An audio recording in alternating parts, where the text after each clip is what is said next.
going to talk a bit about Football Night in America. It's a bit of self-promotion here. I penned a column for the site that went out this morning, kind of calling out NBC for really not putting any care into its studio programming around the NFL. I think it resonated with a lot of people. We heard from some people in the industry. We heard from a lot of people on social media that agreed. Football Night in America is really, kind of in a firm last place spot when it comes to, all of the network's pregame shows on the NFL, right? Monday Night Countdown has a loyal following. The CBS and Fox pregame shows obviously have their casts that are well established. Even Thursday Night Football has kind of found a rhythm with Richard Sherman and Ryan Fitzpatrick. And NBC, it's the most watched pregame show every week, right? You have all the people tuning in from the end of their Sunday afternoon games into Football Night in America. It averages over 7 million viewers. For 20 years almost, it's been the most watched sports studio show every year. So this is not a small deal that NBC just lacks star power, lacks charisma, lacks a really cohesive format that the other pregame shows have. And it matters more this year because NBC is airing the Super Bowl, and that's going to be 7, 8, 9 hours of shoulder programming leading up to the Super Bowl. Whether you watch it or not is another question, but and they don't really have an anchor talent to really carry that type of programming. As I mentioned in the column, we kind of saw that on Thursday night when they had to fill time for about an hour during a weather delay. It just seemed disjointed and just, pretty lackluster when you're comparing all, Football Night in America to all the other pregame shows out there. So, Brendan, what did you think about the column, and what do you think about Football Night in America? So we talked about this a little bit at the end of yesterday's stream because we kind of knew your column was coming and we did our quick hitters on the football weekend, but we didn't dive in as much as I would have liked to, so it's good we are now. I just thinking about it in the day or so since, what happened basically, in my opinion, is that NBC basically just sort of never backfilled as history marched on with the show. If you go back, I mean, Tirico used to be more of a host and, in-studio guy. Costas, Olbermann, Patrick, Peter King even. There's some other, player types that have come and gone through here. Obviously, Collinsworth once upon a time. And they sort of just never made it a priority to go replace that with an equally big name. They sort of just let those people come and go. And, like Jason Garrett has been added recently, obviously Maria Taylor as host, Devin McCourty. It's not like they haven't hired anybody, but they started with such a bang. And then I don't know if it's they just feel like the game broadcast is incredible, which I think you and I would agree it's the best one, or they're spending too much money on all the other rights. I mean, I have no idea in terms of why, but it's crazy just to compare it as from what it started as to what it is now, because it's not as if this has always been an ignored property or an underinvested or an undercared for aspect of what NBC Sports is. It's just that over the past 5, maybe 10 years, they just let it trickle into what it is now, which is a random group of people who don't have a lot of chemistry, aren't very famous, and don't really cut through or go viral with their commentary and analysis. It's like the epitome of a below replacement level studio show at this point, and they're getting outpaced because almost every other show has tried to make big moves recently. No, you're completely right. Yeah, when you look at all the other networks, CBS has brought in Matt Ryan, Fox has brought in Gronk. Obviously, the whole Thursday night crew is, new. And then you have Jason Kelsey for ESPN. So it's like everyone else is making these splash hires, trying to, cement their place as a pregame show that you'd want to watch. And quite frankly, NBC hasn't done anything of note with Football Night in America.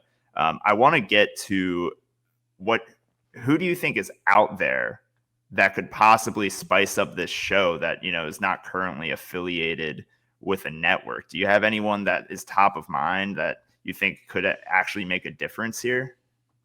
So what do you need from Football Night in America, right? Like you mentioned how well watched it is, because it's just a habit. When the CBS and Fox games end, you just flip over to NBC and you watch until the game starts, right? So it is a cool, unique space that I think they're trying to replicate with basketball and maybe baseball, where it's a roundup. You need people who can kind of comment on everything, who can be pretty efficient, and who have a sense of authority, right? So I mean, one thing I think that they could benefit from, they kind of want Florio to be this, and I'm not saying he has to be booted off the show, but would be somebody like an insider type guy, which like Thursday Night Football has brought in Breer. Obviously, Schefter's a fulcrum of what ESPN does on Sunday mornings and Monday nights, and somebody like that. I don't know who that would be, but there are a lot of these kind of independent reporter type people who you could probably snag. Diana Rossini or somebody like that, right? I think that's a starting point. What do you think of that? Yeah, I think that's exactly where I was going with this. If you think about the time slot, right? You just had pretty much the entire slate of NFL games that week happen. There's a lot of news breaking that can probably be done that would be really helpful for an insider role that an insider could fulfill, right? There's going to be injury news. There's going to be, news from prior games that is going to be super relevant to the viewers of that show. And NBC doesn't really, lean into that aspect, right? They do some recaps of the games, but like it's not in a news breaky kind of way. Similar to what Jake Glazer does on the morning show for Fox, right? It's like quick hits of kind of some blurbs and nuggets that they have that are exclusive, that they're going to be must watch if you have the channel on, and they're going to go viral and be clips online. And Florio, I think, would fit that role perfectly. And quite honestly, when I'm thinking of that, the crew as a whole, right? Where, I think of the analysts, you have Rodney Harrison, Tony Dungy, you have McCourty, you have Garrett. I'm probably missing someone as well. But Florio, out of all those people, is probably the one that has the sharpest opinions, the most interesting to listen to, kind of the most entertaining to watch, to be completely honest. Like, he's actually willing to say things that might, ruffle feathers. But Drew, he's a non-player. So what do we do about that? Exactly. How do we solve for that? Yeah, you can't. I mean, and I'm not suggesting that Football Night in America centers their show around Mike Florio. I don't think that's the right way to go about it. But that's why I'm saying, though, too, like, he could be part of a show that also has a Diana Rossini, or, I mean, I don't know, like a Jordan Schultz, if whatever, like somebody who's available like that. I think Florio could bounce off that, because I don't think Florio wants to spend his Sunday getting updates on the backup linebacker in Denver, right? Like, that's not really his lane either. So there's room for both, but I think that's definitely, that would take it a long way. The other issue for me, though, is a lot of ex-athletes who would be good analysts to maybe upgrade on the, Jason Garrett spot, even the Chris Sims spot, the Rodney Harrison, Tony Dungy. It's been a breath of fresh air that CBS has gotten Matt Ryan to embrace the studio role. That's not usually sexy or glamorous enough for the best of the best guys to kind of settle for. They want to get paid Tom Brady money, or however close their agent can get them to Tom Brady money, to go call this freaking Super Bowl. You know what I mean? Like, Greg Olsen could go to NBC if he really wanted to. I mean, he'd have to probably take a pay cut, knowing how that stuff works, but he'd be a really big star doing something like that. Instead, he'll just complain about being the number 2 at Fox, but still just choose to be the number 2 at Fox, right? Like, I think that kind of illustrates the push and pull, is like, who can they even get who would want that job and embrace it? Right. And I think it is probably a hard sell for NBC to get these bona fide superstars, because when you think about Football Night in America, it's really 15 to 30 minutes between, when you're tuning out of the late afternoon games on Fox and CBS and turning over to NBC. It's not a lot of time that you're getting, not a lot of screen time, because, 5-10 minutes after 8 p.m. and you're already on to Carrie Underwood and you're throwing it to Mike Tirico and Chris Collinsworth for the game to start. there's not a lot of room in there. So, that kind of gets to another one of my points that I want to dig into, Brendon, which is the format of the show. They have the Stamford, Connecticut studio team, right? That Maria Taylor's hosting, and that's where Chris Sims, McCourty, Jason Garrett are. And then there's this separate team that is usually on the field at Sunday Night Football, which is Jack Collinsworth, Tony Dungy, and Rodney Harrison. We're already splitting up maybe 15, 20, 30 minutes of airtime between two completely separate studios. What would you do to change the format? Like, I don't think this is it just makes no sense given the time constraints that you're going to have, 8 separate people that are going to, be, full-time members of this cast and, 2 separate panels. I mean, it feels like you're watching, cable news on election night where they have the 2 separate desks going, and it's not necessary. Yeah. No, it's not necessary. I mean, that's an easy fix, and it's kind of 2 birds with 1 stone, right? It not only would make the show more cohesive, it would allow, it's multiple birds, I guess. It's like, it would also allow the analysts you do have to shine more because they would just get more airtime. And if you have less people, it probably frees up the budget to spend a little more on somebody who can be, heck, even get your Michael Jordan on the NFL side. Whatever this weird role that Michael Jordan's going to fill for them on the NBA side, it's going to be appointment television online and on TV when he comes on.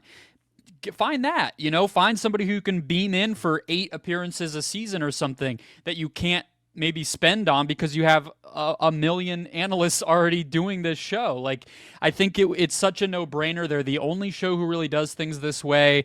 And given that it's still dry with so many cooks in the kitchen, it seems obvious that if you let more people shine, it would go a long way.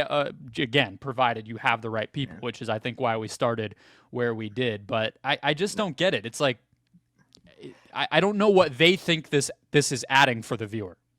Right. The most hilarious part of this show is every week when they all pick the game, and it takes like 5 entire minutes to get through every single person on the cast because they're going from Stanford, then on to the field, and then to Florio in a different booth. Like, it's insane that, all right, we're gonna have 9 people pick this freaking game, and I didn't get like a single opinion out of any of them for the entirety of the show until that happened. Yeah, I don't know. It seems like so simple. The format for pregame shows is so tried and true, and it's not like it's not like Fox and CBS or ESPN. They're not doing anything special, right? Like they're just allowing their talents to kind of build a little chemistry, shoot the shit, have a few pre-produced segments, and then go to the game. I mean, that's what people want, but NBC is more of a distraction than it's really worth. So one other thing here, though, that I think is maybe worth mentioning, right, is like Fox show shoots out of LA. The CBS show, as far as I know, shoots out of New York. Do I have that correct? Yes. So maybe the Stanford aspect is holding them back a little bit here, too, where I know these guys are rich. The companies fly them wherever they need to fly. It's not as if everybody on the other 2 networks is based where they shoot full-time either. Charles Barkley doesn't live in Atlanta 365 days a year. Like, I know that this is common, but I think that that's a part of this too, where they have to be there. It's even ESPN is relaxed on making everybody be in Bristol all the time. I know their pregame show on Sundays is there, but you know what I'm saying here. So I think that could help especially if they just committed to full-time on-site at the game. I think that's an easier sell for people than to come spend every weekend in Connecticut and be away from your family in the middle of nowhere. Yeah, fair enough. I mean, I'll be honest, the commute from New York City to Stanford is probably under an hour on a Sunday night. So I think they could get some people from New York City. But yeah, I mean, you're right. It's not glamorous going to Stanford, Connecticut. All right, Brendon, we have a little bit of time. Do you have any final thoughts on Football Night in America before we do hot mics? These networks just need to have the courage to have like the non NFL people full time do the show. Like I wonder how much better it would be if Florio and Barry were just on the desk, Yeah. because they're two of the more recognizable, engaging personalities that they have, but they're subjugated to these tiny little one-off hits for 2 minutes at a time. It's like, I know those people. I don't know who the hell Chris Sims is if I'm an average fan. You know what I mean? Right. And I think he's pretty good at what he does, but it's a mess, and it's like it's such an example of so many things wrong with these types of shows. It's just all in one, and that's what makes it so rough. Yeah, it's the definition of overproduced and under delivering.